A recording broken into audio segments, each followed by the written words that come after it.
And welcome to News Now on TV360. I am Thelma Okoro. An Abia State High Court has stopped the Chief Judge of the state or any other judge in the state from inaugurating Samson Uche Oga as governor of Abia State. The decision came after a federal high court judge sitting in Abuja removed the state governor Okezie Ikpeazu from office. The court said Ikpeazu was guilty of tax evasion and was therefore unqualified to have contested the 2015 governorship election in Abia State. It ordered the Independent National Electoral Commission (INEC) to issue a certificate of return to Oga. Yeah, the situation is that we are simply obeying the court order. Court says with immediate effect, without wasting of time, that INEC should issue that certificate. We just obey the court order. If tomorrow another court overrules, I am, by God's grace, I thank God, I am the INEC National Commissioner representing Southeast. I will do the same thing to another court. We are not above the court. The court says we should give certificate of return to the person who won, and that is Dr. Uche Oga. And that is why we have given. I was the one who gave certificate initially to Ikpeazu, because it was declared winner. Now court has said otherwise, and we cannot do otherwise. We cannot say no. We will not do. We are not above the law. We all obey the court. And another person we obey in our life is God. If my conscience is clear, and I have my conscience is my God. And another thing that guides us is the court, and we must obey the court order. And court said, with immediate effect, if you were in the court, and I will urge every member here, everyone in the press here, to go and read the court judgment. It was wonderful. Direct. It was direct. Well, you see, one thing is this. INEC, when once court says, even we did it yesterday, or last week, I gave a certificate to Ozombachi because court ordered. He said, if we don't do that, they can arrest us and jail us. I'm not prepared to go to jail for anybody. Just to issue certificate, I will just get a certificate, I beg. Let me go and sort it out in the court. If court issues anything tomorrow, yes. If they don't obey God, the God who created us, is it me that we obey? Meanwhile, Okezie Ikpeazu has insisted he remains the executive governor of Abia State, despite the Independent National Electoral Commission issuing a certificate of return to Samson Oga. Oga was given a certificate of return following a court ruling on Monday, which sacked Ikpeazu as governor. However, Ikpeazu in a statement rejected INEC's decision, insisting he still remains the governor of the state. He also noted that he had filed an appeal against the court ruling, which sacked him from office. President Muhammadu Buhari has urged community leaders from the restive Niger Delta region to pacify people in the southern region to stop attacks on oil and gas facilities. The attacks by the militants have pushed oil production to a 30-year low in recent weeks. A group known as the Niger Delta Avengers has claimed responsibility for each of the attacks. The militants have called for a greater share of the country's oil wealth to be distributed to the region's communities and for authorities to clean up areas blighted by oil spills. Earlier this month, it was announced that the government's military campaign in the Delta region would be scaled down. The Avengers have not carried out any attack since June 16th. A federal high court in Abuja has ordered the remand of a former acting governor of Adamawa State, Umaru Fintiri, in Kuje Prison, Abuja. Fintiri is being held over 5 counts of money laundering involving about 1.9 billion naira brought against him by the Economic and Financial Crimes Commission. The FCC arraigned Fintiri alongside Maim Constructions and Properties Limited. Shortly after Fintiri pleaded not guilty to all the charges, the court heard his bail application but adjourned till Friday to deliver its ruling on it. Our client, Umar Fintiri, was arraigned on some criminal allegation by the EFCC. And the arraignment took place today. His plea was taken and we applied for bail. The court can decide to adjourn to give ruling. And it's the wisdom of the court that the court have adjourned it tomorrow to give the ruling. So it's nothing new. The Code of Conduct Tribunal has postponed the judgment of former Niger Delta Minister Godstay Orubebe to July 19th following the absence of the tribunal chairman Danladi Umar. On November 8, 2015, Orobibi was arraigned on a 4-count charge of false asset declaration and bribery by the Office of the Attorney General of the Federation. The prosecution on March 8 this year announced an amendment to the charges, reducing the counts to just 1. Former spokesperson of the People's Democratic Party, Olisa Metu, has offered to return the 400 million naira arms fund received from the Office of National Security Advisor, Colonel Sambo Dasuki, retired.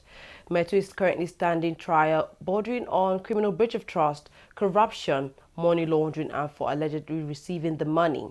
He has pleaded not guilty to the charges and has since been granted bail. In a statement on Thursday by his lawyer, Onyechi Bazu, a senior advocate of Nigeria, Metu said the money was given to him by former President Goodluck Jonathan, but says he will return the money to show his support for President Muhammad Buhari's anti-corruption campaign. The National Assembly Election Petition Tribunal has upheld the election of former Senate President Senator David Mark of the People's Democratic Party, PDP. In its ruling, the tribunal struck out the petition filed by the APC's candidate in Benue senatorial poll, Daniel Onje. The former Senate President had asked the tribunal to dismiss Onje's petition for filing outside the 21 days required by law. The Attorney General of the Federation, Abubakar Malami, again failed to appear before the Senate Committee on Judiciary, Human Rights and Legal Matters. Malami had been summoned by the Senate over the arraignment of Senate President Bukola Saraki and his deputy Ike Ekweremadu. Although he sent a representative, the committee did not give him any audience. The upper chamber described Malami's refusal to honor its invitation as a slap in the face. This will be the second time he has failed to honor the invitation of the Nigerian Senate. The Independent National Electoral Commission (INEC) has fixed dates to hold suspended elections disrupted by violence in Rivers, Imo, Kogi and Kano states. The electoral body fixed July 23rd for the rerun of outstanding elections in Imo and Kogi states, while that of Rivers and Kano states comes up on July 30th. Speaking at the National Stakeholders Forum in Abuja, INEC Chairman Mahmoud Yakubu said the dates had been fixed after consultations with political parties and candidates. INEC is determined to conclude all the outstanding elections by the 31st of July, by the end of next month. Our elections have become better. They have improved. Our political parties have also increased in strength. Now, you hardly have any election in which the outcome is determined by landslide. The margin between the winning candidate and the runner-up is very, very slim in most cases. So a disruption in one polling unit can disrupt the entire election. And these elections are to be concluded by law, the provisions of the Constitution of this country and the Electoral Act. This INEC will never conclude any election for the sake of concluding it, even if we are called inconclusive. We'll conclude elections according to the laws of this country as provided for in the Constitution and the Electoral Act. And I'm happy nobody has accused this INEC of concluding any election outside the law, and will never operate outside the law. If we don't conclude the elections properly, what will happen? The courts will nullify the elections. So which one is cheaper and easier for the nation? To conclude elections by all means and ask those who lose to go to court, and then the courts nullify the elections and we go all over again? Or conclude the elections according to the law and have peace? We have chosen the path of peace. I want to say here that we're not going to sit back anymore. We're going to ensure that the electoral laws are obeyed and the laws of the land are also obeyed. Those who will come out to take a shot at anyone in the name of exercising their franchise will not go scot-free. We're going to apply the law to ensure that the process is not disrupted. And in doing that, we've agreed and we've cross-fertilized ideas, and we've concluded that, yes, armed personnel are not allowed to stay around where voting is, and that is the polling booths, the polling units. But we're going to increase our patrol, we're going to station men to respond to distress call and short notice. I assure you that we're not going to allow carnage, we're not going to allow brigandage, we're not going to allow criminals and hoodlums to create a situation where election will never take place, wasting the resources of the nation. We've agreed and we've gone back to the drawing board. I want to assure all of you that are concerned and are involved, from the politicians to the observers to INEC, that we are going to come out stronger. Nigeria's federal government has declared July 5th and July 6th as a public holiday. Minister of Interior Lieutenant General Abdulrahman Dambazao revealed this on behalf of the federal government in Abuja, the nation's capital. The Eid al-Fitr festival marks the end of the fasting month of Ramadan. Eid al-Fitr is celebrated on the first day of Shawwal, the 10th month in the Islamic lunar calendar, which is marked by the sighting of a new moon. Women Arise, a group in Nigeria, held a rally to protest gender-based violence and abuse of young persons in Nigeria. The rally was held in the city of Lagos State, southwest Nigeria. Carrying placards containing messages of sensitization against violence and chanting songs, the group marched from Allen Roundabout to the Lagos State House of Assembly in Ikeja. Some Nigerian entertainment personalities, as well as other civil society organizations and security agencies, participated in the rally. Gender-based violence is on the increase, and there's a need for us to create awareness. It has resulted into colossal loss of lives and property. A lot of families have lost their breadwinners, and there's the need for us to get ambassadors and champions, the best from the Nollywood. We also have from the film industry, from the force, and then within the civil society group, for us to create awareness. And wherever we find ourselves, either at the place of work, even at various locations, we should continue to carry the message that gender-based violence is evil. It can result in deaths, and that if the heat is too much, instead of killing each other, one person should take that leave. And for people to be aware that there is a law, and the law is no respecter of persons. The awareness is for everyone, for men, for women, for children, and for people in authority, which is why we're here to see the speaker. The idea is for us not to change people right now, but create awareness that would make them change. All right? Because the thing is, it is not really, you see a lot of men or women or people who perpetrate this violence are people who have grown, they are mature, they are set in their ways. And so the idea is for us to have a meaningful engagement like this, to create awareness, to get them understand that violence against women is wrong. I will again commend Lagos State for passing the domestic violence bill that is in effect in Lagos State. The law is there, people need to make it work for them. The law has been passed. Walk into the police station, make your case, and they will take it up. Gender-based violence is actually, we might say, is on the increase. And the reason why we say it's on the increase is that because there are much more awareness right now, and people are reporting promptly cases of gender violence, gender-based violence cases. And right now what we do is that no more ground for compromising. We don't compound it anymore. We ensure that it goes to the law court. I would like to congratulate you all for this beautiful outing. I sincerely appreciate your coming here. And I want to commend you as well for showing interest in the plight of others, those who have been violated, those that have been abused, those that have been raped, and so many of them. I thank you. It shows that we have good women and good men in our society. And this simply means with people like you, there is hope for a zen society and lawful societies. We'll take a quick break. When we come back, we'll look at business and international stories. Don't go away.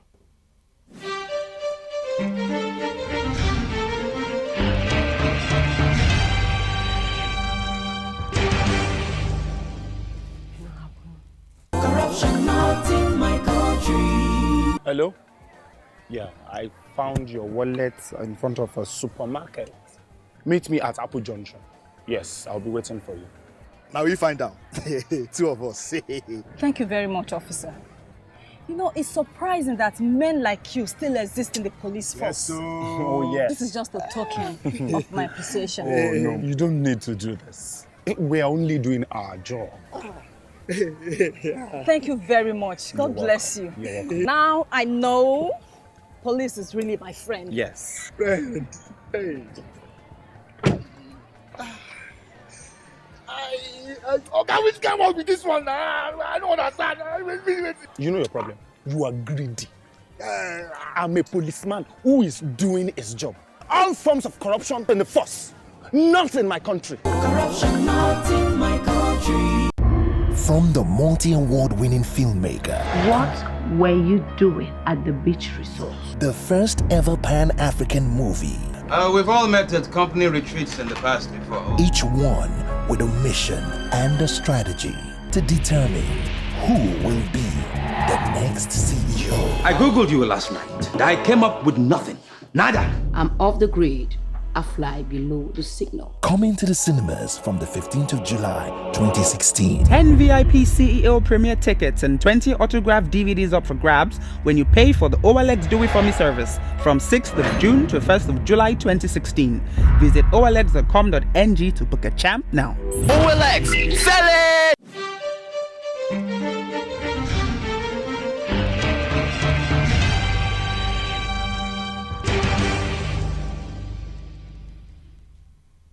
Welcome back. Nigerian authorities say they have signed oil and gas infrastructure agreement worth $80 billion with Chinese companies. The Nigerian National Petroleum Corporation (NNPC) confirmed this in a statement released. The country's Minister of Petroleum Resources, Ibe Kachiko, has been in China since Sunday for a roadshow aimed at raising investment for the country. NNPC added that the China roadshow was the first of many investor roadshows intended to raise funds to support the country's oil and gas sector. Earlier this week, NNPC said oil production had in the last few days risen by around 300,000 barrels per day to 1.9 billion barrels per day due to repairs and no attacks having been carried out since June 16th. The Central Bank of Nigeria, CBN, says it has set aside 2.5 billion naira for members of the National Youth Service Corps with good business ideas to actualize their dreams. The 2.5 billion naira, which was set from the 220 billion naira Micro, Small and Medium Enterprises Development Fund, will be disbursed to the corps members under the Youth Entrepreneurship Development Program. The CBN is targeting to create 1 million jobs through the program, which is an initiative of the Apex Bank launched on March 15 this year by the Governor, Godwin Emefiele. The purpose of the program is to address the challenges of youth unemployment in the country. Moving on to oil prices. Now, oil prices rose on Friday as investors positioned themselves for more price increases this year. Most investors are expecting a tighter physical market. Brent crude oil futures rose to $49.96 per barrel, while U.S. crude was up 17 cents at $48.51 per barrel. A future easing of monetary policy expected on the back of Asia's slowing economies and Britain's vote to leave the European Union was seen as a reason for financial traders to put money into commodities. At least 6 people were killed when gunmen sprayed 2 buses with bullets on Friday in Kenya's Mandera County on the border with Somalia. This was confirmed by a regional official on Friday. Mandera County Commissioner Frederick Shisha told Reuters the attack happened at 9:30 a.m. as the buses were traveling to Mandera town from the capital in Nairobi. Al-Shabaab, which seeks to overthrow Somalia's Western-backed government and impose a strict version of Sharia law, has carried out regular attacks in neighboring Kenya in retaliation for Kenya's decision to contribute troops to an African Union peacekeeping force in Somalia. Turkish police detained 11 foreigners suspected of being members of an Islamic State cell in Istanbul linked to the attack at Istanbul's main airport. The arrest by a counter-terror police squad brought the number of people detained in the investigation to 24. 3 suspected Islamic State militants killed 44 people in a gun and bomb attack at the Istanbul's main airport on Tuesday. It is the deadliest in a string of attacks in Turkey this year. The suspected suicide bombers were Russian, Uzbek, and Kyrgyz nationals, a Turkish government official has said. Moving on to sports stories now, the Executive Committee of the Nigerian Football Federation, NFF, and the Technical Committee of the body will meet to discuss the new coach of the Super Eagles. The Eagles have been without a permanent coach since February this year, following the resignation of Sunday Olise. Dream Team 6 coach Samson Siasia and former assistant coach Salisu Yusuf had both had different temporary spells with the team, with Salisu taking charge of the Eagles' 2 friendly victories in May. Salisu had previously expressed his interest in taking the job on a permanent basis. Dream Team 6 coach Samson Siasia has revealed that Super Eagles captain Mikel Obi has agreed to join up with the Olympics team. The Dream Team 6 are in Group B of the Olympic football tournament alongside Sweden, Colombia and Japan. The team will open its campaign against Japan on August 4, 2016. Siasia had released a provisional 35-man list for the Rio 2016 football event. The list, which will eventually be cut down to 18, also includes Watford striker Odion Ighalo and South Africa-based goalkeeper Daniel Akpeyi as the overaged players. In an interview, Siasia also confirmed that Akpeyi, Kenneth Omeru have also been invited. Vincent Del Bosque has resigned as Spain head coach after 8 years in the role. The 65-year-old who led his country to victory at the 2010 World Cup and Euro 2012 was expected to step down after Spain crashed out of Euro 2016 at the last 16 stage on Monday. Spain's poor showing in France followed on from their group stage exit at the 2014 World Cup in Brazil, where they were eliminated. He announced his decision to leave his post on Spanish radio on Thursday evening. Well, that's all we have on news now. Thank you very much for watching. I am Thelma Okoro.